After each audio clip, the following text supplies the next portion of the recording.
Hey guys, what's up and welcome back to this YouTube channel. It's your guy Igor here. Today's video is dedicated to ugly truth about Canada that nobody wants to talk about. Those things that, YouTubers like myself and other YouTubers, we don't like talking about. Those things that you're not going to find probably on the internet. Things that are not so pleasant to know about Canada. As you know, a lot of people, including myself, we always praise Canada. We say it's one of the best countries in the world. It's one of the best countries out there. And well, in a matter of fact, it is one of the best countries in the world. But there are certain things that we don't mention or don't emphasize so much. So some people come in to Canada, immigrating, watching this kind of videos, they're not prepared to face those things that still do exist in Canada. Let's start off, guys, in Canada, we are saying that there is no racism, there is no discrimination, such things. But that's not true. There is a huge amount of hate crimes, especially if you're a Muslim, let's say wearing a burqa. Because, have you seen those videos online where a Muslim lady getting harassed by Canadians saying, why are you wearing this, or go back to your home country? Matter of fact, I've been told at least a couple of times to go back to my home country, including in the YouTube comments over here, because I'm an immigrant myself. But for me it's easier. The skin color, I'm not a Muslim, I'm not black, so for me I get less problems like that. I'm not a visible minority. Some people can go by the accent, and I've been told things, but it's much more difficult for those people who actually have a different skin color, or they are certain of religious or ethnical groups. Guys, Canada is such a nice country, but if you know the history of the country, it's pretty brutal. How Ukrainians were oppressed. There are even memorials to Ukrainians in Alberta. There is dark history in Canada, how they went after Japanese and Asian people, and how they treated the kids of indigenous people. So Canada is not all great and all good country. There is pretty dark, I'm not want to swear to get demonetized, history behind Canada. And this stuff still does happen. And if you do research on Google, you're going to find out more and more things. Is Canada trying to fix it? Are they working hard on fixing it? Probably yes. But if you look at the statistical data and you look at the chief executives and everything, you'll find that preference is given to either French Canadians or English Canadians, and then you'll see a lot of British and French family names out there, not so much of immigrants, unfortunately. So that's one thing about Canada, is it is a great country, but you're going to face some things and it still exists. The racial discrimination and certain patterns of blocking you from going up the ladder. Another part about it is Canadian education, Canadian work experience, other things. A lot of people watching this channel come to Canada as international students, but they don't know one thing is, and like people mention it on the YouTube channel, we say, yeah, you need Canadian work experience. Canadian employers prefer candidates with Canadian work experience. It's more than that. It's more than that you having Canadian work experience. Yes, they do want you to have Canadian work experience, and they discard any kind of experience outside of Canada. Yes, Canadian work experience, in my opinion, can be worse experience than coming from your country, because Canada is not all that great in terms of working, in terms of work culture. They want to think they are great. They want to think that the working culture there is the best. They want to think that Canadian education is the best, the work experience is the best. Guys, you go ask Indian guys, I'm on Indian vacation right now, they're going to tell you the same thing. You go to another country, they might tell you the same thing. It's all like patriotic nonsense. Canadian work experience, Canadians are pretty relaxed. A lot of people, especially if you go to not Toronto or Vancouver, other provinces, are really relaxed. They want to get paid and they don't want to work too hard. Sorry for telling you the truth, don't shoot the messenger. But anyways, what I'm trying to say is you'll be biased and discriminated for not having experience from Canada, even if you have Canadian education. Now, also, Canadian government is saying we need more doctors. I'm going to talk about, guys, this video I'm going to talk only negative parts, okay? I made, I don't know, 300, 500, how many videos did I make on this channel? Check out in the channel link how many videos I made. praise in Canada. I have the right to probably make a couple of videos that don't like Canada. That's one of them. And it's not like not to like in Canada. I love Canada. I live there, and I tell everyone to move there. But I want to make a video a little bit more realistic, to remove those pink sunglasses and tell you how the things are in Canada. So, guys, healthcare. For example, for me, it was pretty easy to find a family doctor because I'm in Calgary. But if you're coming from Montreal or Toronto or Vancouver, you can spend month and month searching for that. And you know, there's not enough doctors. And I'm going to mention something about doctors from other countries because Canada is trying to spike up immigration for that. So there's not enough doctors, difficult to find a family doctor. There is also some kind of unspoken rule for the medicine, a certain quota. You know, they just want you to keep on coming back so they can keep on charging, for example, Alberta healthcare, you know, to see your doctor. So you don't, you know, it's difficult to find somebody very qualified or very experienced. If something serious happens to you, the doctor has to consider that serious and then send you to somewhere for some checkups. You cannot just go there and do it yourselves. So it's very complicated. You're literally in the hands of one person, that is a family doctor, and you have to convince that person to get you anywhere. You know, like my wife, when she was given a delivery, when she was given a birth to our first kid, guys, in a hospital, they literally almost killed my wife there and my child. You know, the medicine is garbage like that, you know, because they were denying the fact that you can, for example, have a cesarean. So they want you to have natural birth. You know why? Because you have to pay a surgeon. There is more expenses to it. There is more people involved. So they're trying to cut down costs in expense of your wife's, my wife's, and the child's possibly life. So that's what happened to me in a Rocky View General Hospital in Calgary, Alberta. I was going to sue them. I was going to take them to court. And I was like, you know, this is just ridiculous. So healthcare in Canada in general, it's a provincial thing, but it sucks, okay? Because the government wipes its hands off and dedicates it to the provinces. Healthcare in major is garbage in Canada, even though it's free from your taxes that you pay. And there is not enough doctors. The government tries to fix it by bringing more immigrants, but they put those bars, you know, like metal bars, to bar you from becoming a doctor, because you have to get all the licensings, you know, all the things to get you to become a doctor. So you need to get a license in order to be a doctor in Canada. And it's hard. It's very hard. It's almost impossible for immigrants to get through. So there are people who manage to make through, and you know, like, can need so much of professionals, spikes up the immigration and everything. And then your doctor is driving over there in an Uber, driving your Uber around. You know why? Not because the doctor is less experienced or less knowledgeable or something else. It's just that the government is trying to bar immigrants from joining those professions. On one side they say come here and become a doctor because we need you. On the other side they give the authority and power to those regulators not to let you become one. And that's why we don't have enough doctors. And doesn't matter what we do with immigration unless we lessen in that grip on a bar. On one side it protects the occupation for Canadians, creates scarcity. Those people are really overpaid, like $300,000-$400,000 a year they're making. I haven't seen doctors anywhere in the world besides Canada, US and Australia making that much. But anyways, that's the problem and nobody's solving it. They're saying they're solving it, but they're not solving it. And if you going to a hospital through an emergency, you might be in a line. My friend was bitten by a black widow. It's a poisonous spider. They made him wait in an emergency room for 4 hours. By the time doctor showed up, they said it's too late. And it was where? It was at Seton. So Seton Hospital area. So yeah, how about that? Black widow bit a person and he had to wait in a line for the doctor to see him. And then when the doctor saw him, they said it's too late, the poison is all around your bloodstream. Good thing you are a sturdy and a strong man. Even if you were too small, if you were the size of your wife, 150 something pounds or less, you probably would die.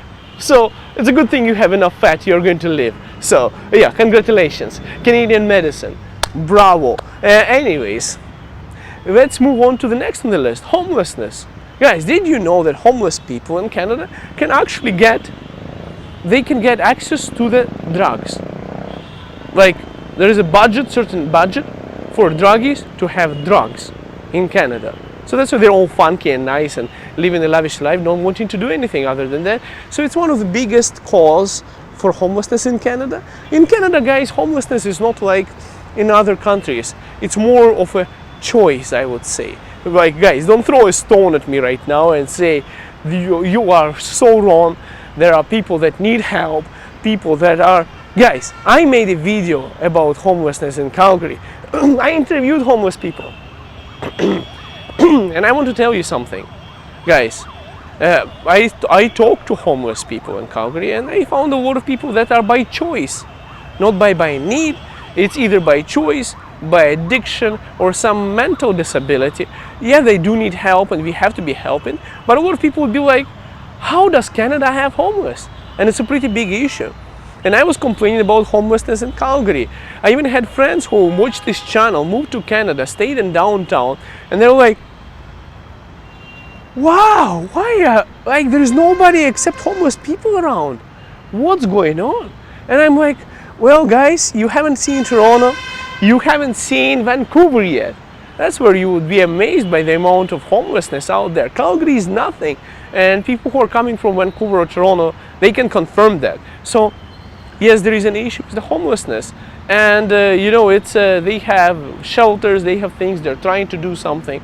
But I'm pretty sure there are more things that can be done, because I wouldn't want anyone to be homeless in Canada. There has to be some way to do that. And you know, people in Edmonton right now, in Calgary, it feels like minus 55. There is severe, crazy storm going on. And yes, I'm in India. I'm enjoying my vacation, guys. I'm not there. But those guys are freezing inside the tents. They cannot go to their homeless shelters because they're going to get robbed. They're going to lose their possessions. So they are barely surviving. I don't even know how they're surviving in minus 55 with wind chills. There's minus 30 something, and minus 55 is wind chills. That's freaking crazy. It's colder than in Antarctica right now. So if you are asking me about Canada and all the bad things, this is the video for you guys. Big homelessness, problem with medication, problem with getting work in Canada, with Canadian experience. Guys, literally, I studied in Canada as an international student. And you know what I learned after graduating? Well, that's a business, to get money from international students who pay 3 times more than Canadians. You know, what do you get in exchange? Well, you get an opportunity to stay in Canada. That's the only reason why, you know, I took that opportunity as well. You know, you get 3 years of working visa. If you study for 2 years, you might be able to get Canadian work experience, education, and be eligible to get your immigration done. But besides that, after they made money from you, you're in a job market, your education don't matter, you don't have Canadian experience. So in short, you know, they're just looting the system, making revenues, and it's a business. The education is a business, and it doesn't guarantee you anything anymore, like it used to be in the good old times when our parents and baby boomers were out there and they were getting education. It meant to get a job. Right now, it doesn't even mean that. Guys, I even have a PMP certification in project management, and you know, I can get a job offer in the United States, but in Canada, they don't value that certification as much. And it's a project management certification. But I don't need a job. I got fed up with the Canadian system. I started my own business, and I'm into real estate. So right now, my wife is a mortgage broker with DLC Clear Trust Mortgages in Calgary. She helps people get mortgages, commercial and residential, for their properties if they want to invest into real estate. For myself, I'm focusing on residential real estate. I don't help with renting things out, but I help people buy and sell homes in Calgary, where I'm licensed, in Alberta, all over Alberta I'm actually licensed, but I also help people with other provinces. I send them to the right people, I refer to the people there. I'm with eXp Realty myself in Calgary, Alberta, guys. And I'll make videos more about real estate if you ever think of joining. It's an amazing industry, and also there is a bar and licensing that you have to get done. In terms of pay, guys, don't forget you pay one of the biggest taxes in Canada. There is also a problem with the tax. So it's ridiculous, guys. Look, if you're self-employed, you pay your own taxes in Canada. Oh, it's obvious, it's everywhere in the world like that. But in Canada, there is also a thing that, for example, my accountant, not my accountant, a company accountant, did something with the books, did something with my payroll, and quit. The bugger left the company. He quit. guess what? By the end of the year, I had to pay like $3,000 or $4,000 of taxes. Just think about this, guys. Because he didn't put something into the books, apparently the company overpaid me. And once they did overpay me for something because the accountant screwed up, the government came to me and they said, look, you didn't pay enough, so you owe us $3,000. If you don't pay it on time, there is also a penalty. So guys, it's a crazy country. The government is always going to get paid. You are going to live there, you're going to make money, and the housing. Guys, I'm into real estate and housing is very unaffordable. Most people's incomes are flying towards housing. If you want to live in Vancouver or something like that, your income, if I remember it correctly, should be around $290,000, $270,000 or $300,000 a year. But you're doing very good in Canada if you're making $100,000.